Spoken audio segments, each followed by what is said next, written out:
Біз жаңағы Красный Трудовикке көшіп келгеніміз 3 жылдай болды. Бұрынғы ескі Трудовиктің мектебіне балаларымызды бергенбіз. Бірақ бүгінгі таңда әрбір жаңа айтып өттім 450 үйден 450 үйден әрбір үйден бір баладан болғанда оның жағдайы жоқ, көтеретін. Қабылдай алатын мектеп ескі, кішкентай. Сондықтан сізден сұрарымыз, сол мектепті шаманың келгенше ұлғайтуға көмектессеңіз екен. Бұл бірінші. Екінші, тура мектептің түбінде асфальт жатыр, жол. Осы жақында ғана өзім соны куәгері болдым. Бір үлкен қария екі немересін жолдан итеріп қана үлгерді. Өзі ол дүниеге аттанып кетті. Бұл деген сөз жолдың бойында 1 метр жерде жүретін орын жоқ. Тротуар жоқ жас балалардың өзінің. Сондықтан біздер ата-аналар күнделікті жаңағы мектепте 3 мезгіл сабақ оқылады. 3 мезгілдің балаларымыз баратын болса, үшеуінде де балаларымыз жетектеп барып бір Құдайға сыйынып өтеміз. Бір ыңғайыңыз келгенде барып көрсеңіз, мен айтып отырған мектептің жанындағы жаңағы 6 метрлік жол өмір мен өлімнің ортасын өз көзіңізбен көруіңізге болады. Бұл екінші сұрағым, соған көмектессеңіз екен. Бірде-бір жолдың белгісі жоқ. Мына жол күйіп отырған жеріміздің 6 адамына бенттің жерінде көсігін аттан берді. Сол кісілердің болашағы туралы бір-екі ауыз сөз айтып өтсеңіз. Мынау мектеп жөнінде, мектеп салу жөнінде біз барлық ауылды мекендерде жетіспейді.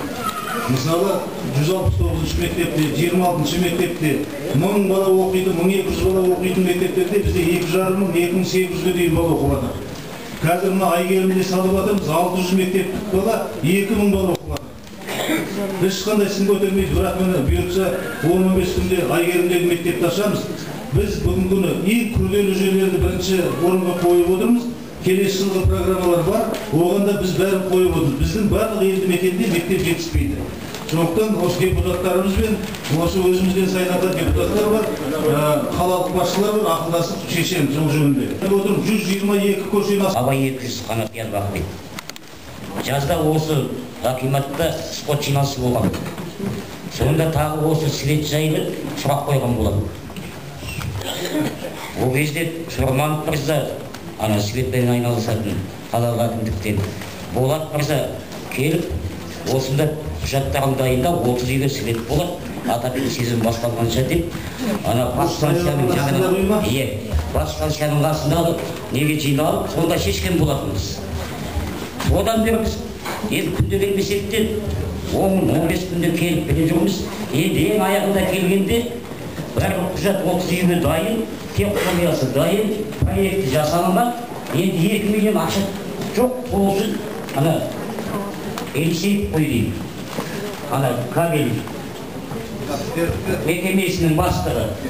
Сол 2 миллионды таба алмай, тағы 70 жыл светсіз отырмақшымыз. Осыны білейін деп. Сіздерде шаруа жүрді ғой, проект жасалды, қабылданды, енді соны жұмыс жасап жатыр. Ол менің бақылауымда. Соны келіп суды да шешкеміз бірінші. Суды жоқ, енді жылға қабылдеді ғой кешін. Суда жоқ. Суды бір точкада беретін болды, онда шештік қой, водоканалмен сіздерде. Суды да бермей қойған.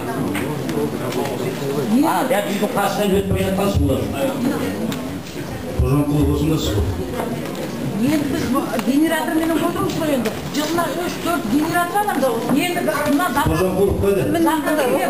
Бізге не болды? Мына судың мәселесімен саялдың мен келістіріп бәрін жасап етіп қарбайсыз. Аяққа жеткізіп бермеді. Микрофон беріңіз. Біріншіден бұл кісілердің свет мәселесі өзіңіз айтып отырмыз. Бізде кешегі күн ғана осы жерде дөңгелек стол өткіздік. Алматы Алатау жарық компаниясы бар. Одан кейін управление энергетикалық референция, соның представитель болды.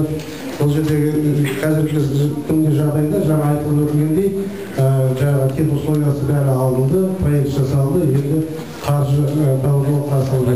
Жақында шешіліп қалады деген. Ал су мәселесіне келетін болса, су мәселелерге бұл кісілерге жеке қосылу үшін жаңағы көшелер қалдырмаймыз дейді, біздің жағдайда канал. Бұл кісілер жеке бар, техникалық шарттарында өздеріне қосылуға рұқсат берілген. Қазір бұл кісілердің өздерінің жеке шаруа, әрқайсысының жеке. Жеке барып келісімшарт жасау. Жеке барып келісімшарт жасау. Шешкеміз, келіс барып тек условия алыңыздар, жеке барып. Жоқ, светті қайтеміз. Светті сіз айтып отыр ғой, қазір проект жасалды, кешеден осынап сөйтіп кеттік, қазір ақшасын қарастырып отыр. Қанша миллионға тоқтады? Кеше бұл істің өзіне қатысты жаңа біздің дөңгелек столға. Енді примерно жасаған кезде ақша сен точно онда 4 миллиондай ақша деп отыр. Жаңағы жерге керектісі. Жаңағы қазіргі график дейміз осы подрядчик болып жүрген. Соны біздің просьбамыз бойынша шығып предварительный проект жасап қойдық. Бірақ проекттің бәрі инспекциядан өту керек қой. Тендер болу керек, ақша бөліну керек. Енді сол қаржыға тіреліп тұр. Қазір қаржыға тіреліп тұр. Бізде мына осы октябрь айында депутаттарымыз отыр, Виктор Ильич, вот этот вопрос поднимем, Виктор Ильич, 30 домов, там надо помочь. Сэкономим, если суммы с других районов 4 миллиона, весь свет уже 7 лет сидят такие. Уже проекты готовы, прошу поддержать. Бұйыртса болады сіздерге. Болады, болады.